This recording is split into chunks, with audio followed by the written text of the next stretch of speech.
Kembali lagi dalam topik RUPS atau lebih singkatnya nanti kita akan sebut dengan RUPS. Kalau di video kemarin kita sudah membahas tentang why-nya, what-nya ya. Kenapa itu penting, lalu kenapa apa sih itu RUPS. Hari ini kita akan bahas tentang how-nya ya, atau mekanisme dari diadakannya RUPS. Jadi RUPS itu dapat dijalankan ya dengan 3 inisiatif dari 3 pihak. Ya. Pertama tentu dari direksi sendiri. Ya, dari direksi sendiri seperti rapat tahunan ya, RUPS tahunan atau RUPS luar biasa. Kalau merasa atau kalau direksi merasa itu perlu, misalnya mau mengambil tindakan-tindakan yang cukup ekstrim, melibatkan aset perusahaan yang cukup besar, maka direksi boleh untuk menginisiasi RUPS tersebut. Lalu Dewan Komisaris, ya kalau memang juga dirasa penting oleh Dewan Komisaris atau berdasarkan permohonan dari RUPS. Ya, mungkin waktu itu RUPS ngomong ke direksi ya sudah menyuratin tapi tidak direspon dengan pantas. Nah, respon dengan pantas itu gimana? Nanti kita akan bahas. Lalu yang ketiga dari RUPS yang mewakili setidak-tidaknya 1/10 ya, 10% dari para pemegang saham ya, total keseluruhan pemegang saham paling nggak 10% ditulis dalam surat tercatat dan diajukan kepada perusahaan dengan mengatasnamakan direksi juga ya. Nah, ketika kalau direksi kita jelas ya, direksi yang mengadakan 15 hari paling lambat, boleh lebih cepat ya. Kalau sudah menyatakan suratnya keluar misalnya tanggal 1 ya, sebelum tanggal 15 harus ada rapat. Lalu kalau komisaris sama juga. Nah, dari RUPS ini itu 15 harinya dihitung setelah direksi menerima. Contoh kirim tanggal 1, direksi terima tanggal 3, berarti sebelum tanggal 18 kalau bisa sudah diadakan RUPS. Nah, memang dalam hukum ya, nggak cuma di bidang perseroan, di kepalitan pun juga. Kadang jangka waktu hari-hari ini tidak semua orang, kalau kita nggak baca penjelasannya kita susah ngitungnya. Jadi sebagai praktisi kita harus gimana Pak? Ya kalau bisa jangan mepet. Ya, ngapain dalam mepet itu apa ya? Nanti kalau jadi perkara malah masuk objek eksepsi. Jadi udahlah, kalau kasih 15 hari kan lebih dari cukup ya, kalau bisa di bawah itu. Jadi kita juga fast response. Nah, ini kalau rapatnya terjadi secara ideal. Idealnya kalau ada direksi ada kepentingan bisa ada rapat, komisaris juga bisa, RUPS yang mewakili 10% juga bisa. Nah Pak, gimana kalau kondisinya nggak ideal? Contohnya apa? Contohnya kalau RUPS sudah mengajukan mau rapat karena dirasa direksi ini kok apa ya, ngawur gitu ya dalam menjalankan, kok sudah mulai melenceng dari tujuan, maksud dan tujuan awal perseroan. Lalu direksinya nggak mau rapat, gimana? Nah, kebetulan kita juga sering menghandle kasus seperti itu. Ya memang karena kita spesialis corporate pasti juga nggak bisa lepas dari BOD dispute. Nah, kalau terjadi seperti ini, maka step-stepnya seperti ini. RUPS mengajukan surat tercatat ya ke direksi, ya ke perseroan sama direksi, 15 hari nggak ada tanggapan, atau ada tanggapan tapi tidak mau mengadakan ya. Atau mungkin sudah dikasih tanggal tapi direksi nggak hadir. Nah,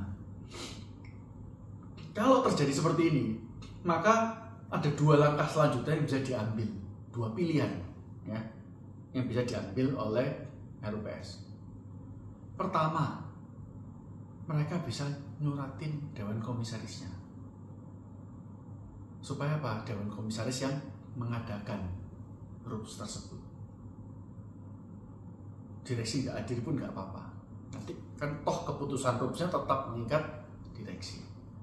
Ya, misalnya terjadi perubahan anggaran dasar, perubahan maksud dan tujuan perseroan, perubahan ketentuan-ketentuan apapun lah yang ada di mata acara rapat itu, direksi tetap harus tunduk.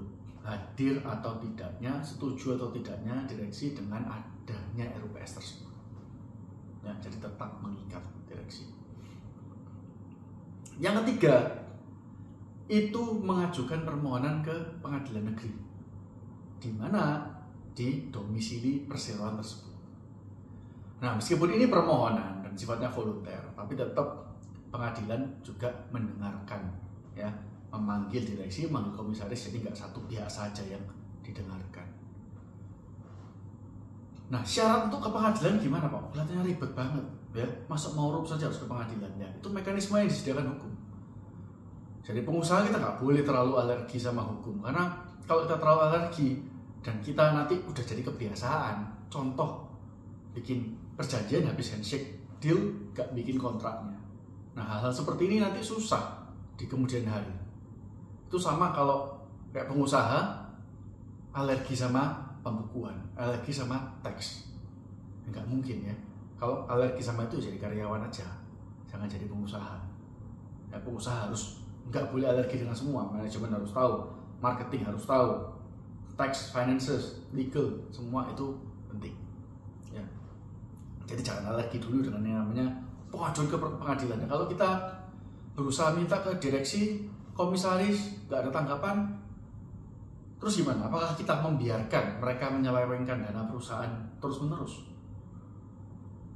Nanti keburu kerugiannya besar, baru proses hukum. Terus ketika diminta uang, nggak ada duitnya, Pak, sudah habis dimakan sama direksi komisaris. Nah, itu sebuah kebodohan. Ya, jadi kalau kalian mendengarkan video ini, tolong share ke teman-teman atau rekan-rekan kalian yang mungkin pernah, sedang atau hampir melakukan kebodohan-kebodohan seperti ini. Ya. Oke, kembali lagi ke pengadilan, itu nggak perlu pakai pengacara.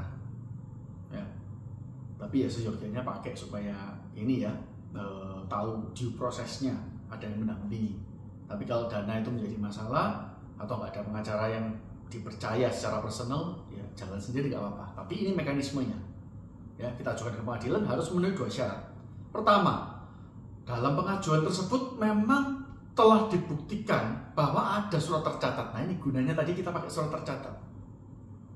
Kalau kita harus bisa membuktikan, ya, beban pembuktian ada di pemohon bahwa memang kita udah request tapi nggak pernah digubris atau direspon dengan layak. Satu. Kedua, nggak cuma itu saja, ya, nggak cuma masalah kita sudah 10% sudah nyuratin, ya, tapi juga masalah ini. Ada alasan wajarnya enggak? Meskipun kita 10% ya, bayangkan kalau hukum ini tidak diatur dengan sedemikian rupa. Itu kan tadi saya ceritanya narasinya selama ini kan direksi dan komisaris yang melakukan penyelewengan atau penyalahgunaan kekuasaan. Nah, gimana kalau ada 10% RUPS yang juga melakukan hal yang sama? Nggak tahu dia mungkin bersih tegang dengan RUPS yang lain atau direksi komisaris, makanya dia istilahnya garai, ya, gudo bahasa Jawanya, atau cari-cari masalah hanya karena dia 10% memenuhi syarat, terus diajukan RUPS supaya direksinya nggak kerja sampai dibuat ke pengadilan. Ya, pertama mungkin dituruti, ketiga udah nggak digubris, keempat nggak digubris, masuk ke pengadilan. Nah, kalau tidak ada syarat kedua dengan alasan yang wajar, kira-kira PT dapat menjalankan topoksinya nggak untuk mencapai keuntungan sebanyak-banyaknya untuk para pemegang saham? Ya. Belum lagi ngomong ke stakeholder yang kemarin juga kita sempat bahas, ke masyarakat, daya gunanya. Kalau tiap minggu ngurusin RUPS, ya, jadi hukum ini sudah mekanismenya sudah diatur dengan benar. Jadi bagi kalian yang ngomong, oh hukum Indonesia kacau, Pak, kalau kita orang belajar hukum, enggak. Yang memang seringkali tidak sesuai adalah mekanismenya, acaranya, ya. Tapi hukumnya sendiri sudah cukup bagus, ya kan? Bagus sekali kan? Kalau RUPS, ya, mau mengajukan rapat minimal 10%, ya. Jadi ayo menggalang petition massa dulu. Kalau cuma 1% yang berkepentingan, ya masa saham BCA itu PTTBK jadi RUPS terus, itu nggak mungkin, gitu ya.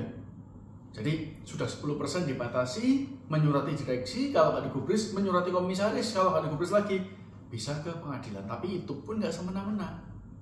Harus ada alasan yang wajar. Nah, nanti nanti ketika di pengadilan mendengarkan dari sisi RUPS, direksi dipanggil, komisaris dipanggil. Nah, ketika semua ini sudah jelas, pengadilan tidak memutuskan ini merupakan hasil RUPS, bukan. Nah, makanya saya bilang bagusnya hukum Indonesia sebenarnya. Ketika yang diajukan tadi apa, ingat nggak? Permohonan untuk diadakannya RUPS. Jadi sidang yang terjadi di pengadilan ini bukan RUPS. Ya, ini seringkali orang yang non-corporate lawyer nggak paham. Ini bukan RUPS-nya. Ya. Jadi nggak perlu bahas mata acara rapatnya di sini. Kita hanya bicara masalah legal standing. RUPS berargumen mengenai perlu tidaknya, ya pasti perlunya diadakan RUPS.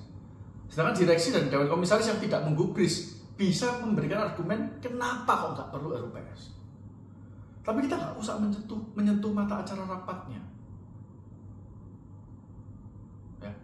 Tapi memang di sini batasannya susah, karena biasanya kan ditanyain kenapa kok perlu dan digali-gali oleh hakim. Ya nggak apa-apa, tapi secara teori tidak perlu menyentuh mata acara rapat. Nanti produk dari permohonan tersebut ini adalah putusan untuk diadakan RUPS kapan dan diketuai oleh hakimnya sendiri. Ya. Direksi dan komisaris wajib hadir. Cuman ya ini ada celahnya. Direksi komisaris gak hadir, tidak ada sanksinya.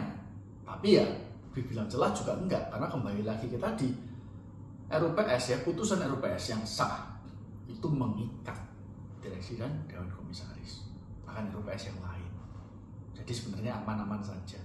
Ya, baru setelah dia mengeluarkan produk keputusan ya, penetapan, lalu dibikin rules-nya, diketuai oleh hakim sendiri ya. Habis itu keluar lagi keputusan RUPS-nya ya, beda format saja. Pak, apakah ini lebih kuat daripada RUPS biasa yang notaril? Apakah ini lebih kuat daripada RUPS biasa yang bawa tangan? Enggak, semuanya memiliki kekuatan hukum yang sama. Kalau kalian ingat ya, masalah pembuktiannya saja. Kalau bawa tangan ya ada repotnya, pembuktiannya, saksinya harus banyak. Kalau notaris sudah dianggap negara menyaksikan, PN pun sama ya. Jadi kalau mau di rank kekuatannya sebenarnya sama, tapi kalau bicara mengenai kekuatan pembuktian, putusan pengadilan negeri sama akta notaril sama. Nggak perlu dibuktikan lagi siapa yang bawa, itu udah dianggap benar.